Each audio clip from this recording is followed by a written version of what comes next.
Hello guys, welcome to my YouTube channel English literature. आज के video का हम लोग का टॉपिक रहने वाला है थिंग्स फॉल अपार्ट, जो कि चिनुआ अचेबे का फेमस नॉवेल है। तो चलिए वीडियो शुरू करते हैं। Things fall apart is a famous novel written by Chinua Achebe. Things fall apart जो है एक फेमस नॉवेल है जो कि लिखा हुआ है चिनुआ अचेबे के द्वारा, who is known as a modern Nigerian novelist, जो कि मॉडर्न नाइजीरियन नॉवेलिस्ट के रूप में जाने जाते थे, क्योंकि ये अफ्रीका के नाइजीरिया में रहते थे, इस वजह से नाइजीरियन नॉवेलिस्ट के रूप में जाने जाते हैं। It is published in 1958। इस नॉवेल को 1958 में पब्लिश किया गया।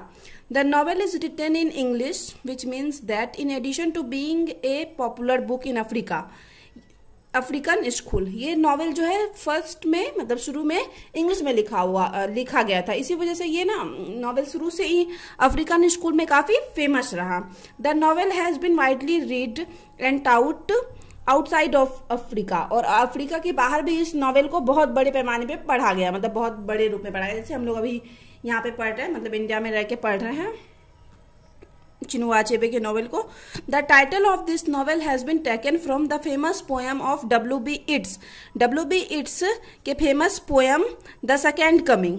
द सेकेंड कमिंग जो W.B. इट्स का फेमस पोएम है, इससे इस नॉवेल का टाइटल लिया गया है थिंग्स फॉल अपार्ट। ये जो द सेकेंड कमिंग पोएम है ना, उसमें एक लाइन है थिंग्स फॉल अपार्ट, तो उसी लाइन से इस नॉवेल का टाइटल लिया गया है W.B. इट्स के पोएम से।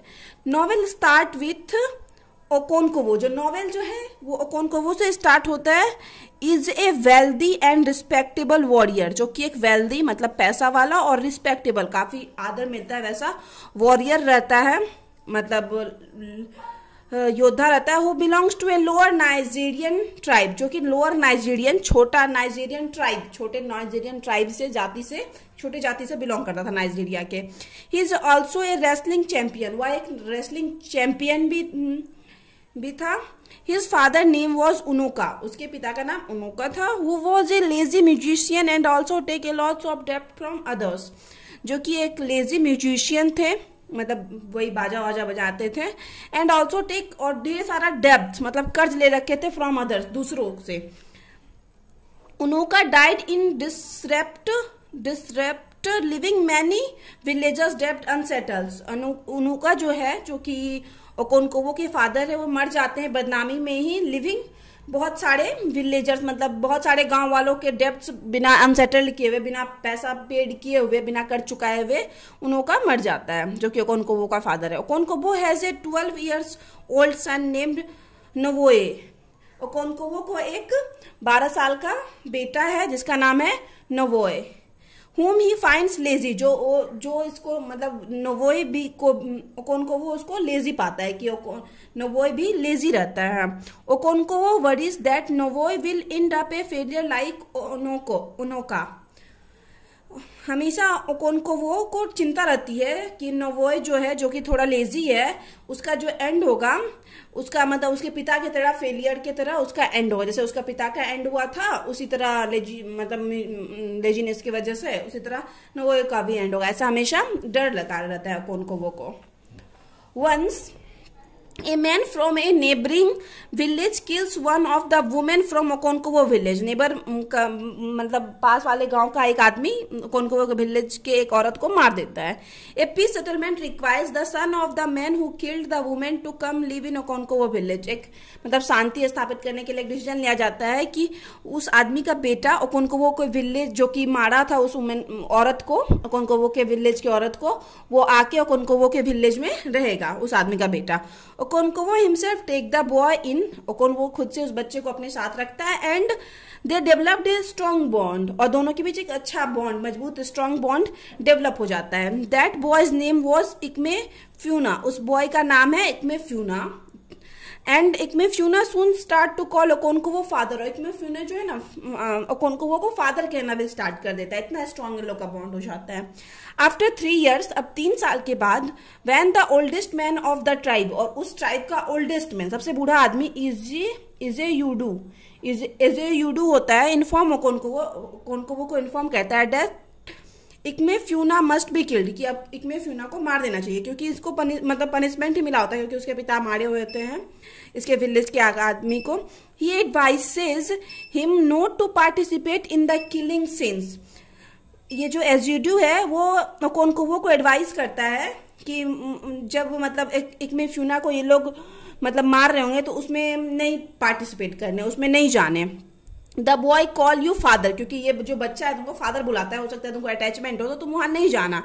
और कोनकोवो इग्नोर्स, लेकिन कोनकोवो इस चीज को इग्नोर करता है, दिस एडवाइस को, fearing that other will find him weak like his father, क्या दूसरे आदमी इसको सोचेंगे कि ये भी अपने फादर की तरह, पिता की तरह कमजोर है। इस वजह से ये क्या करता है कि एडवाइस को इग्नोर करता है और चला जाता है, खुद है उस बच्चे के मौत में भी, जहां उसको पनिशमेंट मिल रही होती है, क्योंकि वो बच्चा उसको फादर करता है। सो कोनकोवो हिमसेल्फ किल द बॉय, और कोनकोवो खुद से उस बच्चे को मारता है। सून, जल्दी, एजिड्यू पासेज अवे, एजिड्यू जो कि बूढ़ा आदमी था उस टाइप का, उसकी भी मृत्यु हो जाती है। During his burial Okonkwo accidentally kills Ezeudu 16 years son, मतलब उसके दफन का जो संस्कार चल रहा था उस समय कोनकोवो से एक्सीडेंटली दुर्घटना पूर्वक, मतलब गलती से एजिड्यू के 16 इयर्स ओल्ड बेटे को मार देता है गलती से। फॉर हिज क्राइम, उससे क्राइम किया, the villagers determine he must spend 7 year in exile, उसको गांव वाले सजा देते हैं कि उसको 7 साल 7 इयर्स जो है एग्जाइल में रहना पड़ेगा, मतलब गांव से दूर रहना पड़ेगा। एग्जाइल यानी होता है देश निकाला या ऐसे, मतलब गांव से अलग रहना पड़ेगा। During their time in exile, अब एग्जाइल के टाइम जब उसका सजा चल रहा था Okonkwo and his family work hard, इसकी फैमिली बहुत मेहनत करती है to start a new farm in Okonkwo motherland. ये बाद में कोनकोवो मदरलैंड में रहने लगते हैं जब इन लोग को एग्जाइल मतलब देश निकाला मिलता है, गांव से निकाल दिया जाता है, तो वो वहां पे उस मदरलैंड में ये लोग काफी मेहनत करते हैं नए फार्म को स्टार्ट करने के लिए, और मदरलैंड का नाम रहता है Mbanta. His mother's kinsmen treats them kindly, इसकी जो मदर है वो सबको बहुत काइंडली ट्रीट करती है। But Okonkwo is extremely discourage by the circumstances, but Okonkwo जो है ना इस मतलब एटमोस्फेयर से पूरा डिस्करेज रहता है, मतलब खुश नहीं रहता है, उसको जल्दी से जल्दी अपना गांव वापस जाना होता है, बुरा मतलब उदास रहता है। He plans for the day he can return to his rightful place in Umuofia, वो उस दिन का वेट कर रहा होता है, उस दिन के लिए प्लान कर रहा होता है जिस दिन वो वापस उमोफिया मतलब अपने गांव जाएगा, जो कि इसके गांव का नाम रहता है। वाइल ही वर्क्स इन मवाता, जब ये मवांटा में काम कर रहा था, the white man arrive in his village, तो व्हाइट मैन मतलब उस टाइम अंग्रेज व्हाइट मैन जो है ईसाई लोग आने लगे थे, इनके इसके गांव में आए। दे ब्रिंग क्रिश्चियनिटी, वो लोग क्रिश्चियनिटी को लाए, क्रिश्चियन थे वो लोग। More and more Igbo people, मतलब इसके ट्राइब के पीपुल को इग्बो पीपुल कहते हैं, इसके जाति के पीपुल को, आर कन्वर्टेड देयर रिलीजन, ज्यादातर लोग अपना रिलीजन कन्वर्ट कर लिए क्रिश्चियन लोग के आने के बाद। कोनकोवो सन नवोय ऑल्सो कन्वर्ट देयर रिलीजन, ये भी कोनकोवो जो बेटा था नवोय वो भी अपना रिलीजन कन्वर्ट कर बदल लेता है धर्म। Mister Brown a white man, Mister Brown है एक जो कि व्हाइट मैन ही है, who is popular for his patience and understanding approach, जो कि पेशेंस अपने अंडरस्टैंडिंग के लिए फेमस है। Has build school and hospital and many villagers are enrolling their children in the school, मतलब वो क्या करते हैं, वो स्कूल बनवाते हैं, हॉस्पिटल बनवाते हैं लोगों की भलाई के लिए, क्योंकि वे मिस्टर ब्राउन जो है काफी अच्छे इंसान होते हैं, और जो गांव वाले जो होते हैं अपने बच्चे को स्कूल में भेजने लगते हैं, so that they can one day become clerk और टीचर, ताकि उनके बच्चे एक दिन क्लर्क और टीचर बन सके पढ़ के। इस वजह से गांव वाले उस स्कूल में बच्चों को भेजने भी लगते हैं। However soon after Okonkwo return, और जल्दी जब कोनकोवो रिटर्न होता है, Mister Brown leaves the country due to health reason, तो मिस्टर ब्राउन को उस टाइम कंट्री छोड़ना पड़ता है हेल्थ रीजन की वजह से, मतलब उनका हेल्थ खराब हो जाता है, बीमार पड़ जाते हैं।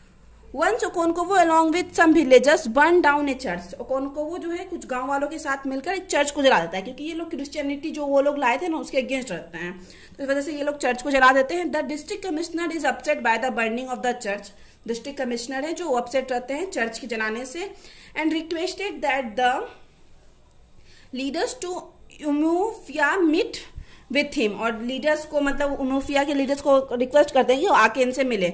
दे आर थ्रोन इन जेल, और उनको जेल में फेंक दिया जाता है, भेज दिया जाता है। Where they are suffer insult and physical abuse, जहाँ पे इन लोग को काफी इंसल्ट होता है और फिजिकल अब्यूज, मतलब इन लोग को पीटते भी हैं जेल में। After the prisoner are release, जब मतलब इन कैदियों को जो भी चर्च जलाए थे जब उनको रिलीज किया जाता है, Okonkwo kill their leaders with his machete, तो कोनकोवो क्या करता है अपने मैकेट यानी कुल्हाड़ी से मार देता है उनके लीडर्स को, उनका जो नेता होता है मेन, उसको लीड मतलब अपने कुल्हाड़ी से मार देता है टू टेक रिवेंज, बदला लेने के लिए कि ये लोग उसको जेल में डाल दिए थे, बस इसी सब चीज का बदला लेने के लिए वो मार देता है। None of the villagers supported Okonkwo in this incident, कोई भी विलेजर्स जो है गांव वाले सपोर्ट नहीं कर रहे थे ओकोनकोवो का इस इंसिडेंट में। When the district commissioner at Okonkwo arrive at Okonkwo compound, और ओकोनकोवो के कंपाउंड में जब पहुंचते हैं डिस्ट्रिक्ट कमिश्नर, जब पता चलता है कि हाँ यही मारा हुआ है he find that the Okonkwo has hanged himself, कि वो देखते हैं कि ओकोनकोवो खुद को हैंग्ड मतलब लटका चुका होता है, फांसी कर चुका होता है, खुद से सुसाइड कर चुका होता है। According to Okonkwo's tradition, Okonkwo के ट्रेडिशन के अनुसार believes suicide is not allowed, मतलब उसके ट्रेडिशन के अनुसार सुसाइड अलाउ नहीं था, आत्महत्या। So no one touch Okonkwo's body, इसलिए कोई भी ओकोनकोवो की बॉडी को टच नहीं करा था। District commissioner find this custom interesting, जो डिस्ट्रिक्ट कमिश्नर है उसको ये कस्टम, ये रिवाज जो इंटरेस्टिंग लगता है। Making note it for his book on Nigeria, वो जो डिस्ट्रिक्ट कमिश्नर है नाइजीरिया के ऊपर बुक लिख रहा था, तो वो इस रिवाज को अपने बुक में लिख लेता है। Which he plans to title, जिसका वो टाइटल प्लान कर रखा था, बुक का title the pacification of the primitive tribes of the lower Niger. ये जो बुक का टाइटल है ये प्लान कर रखा था, उसमें मतलब इन लोगों के बारे में लिखता है, इनके कस्टम्स के ट्रेडिशन के बारे में लिखता है। और जो बुक का टाइटल है the pacification of the primitive tribe of the lower niger.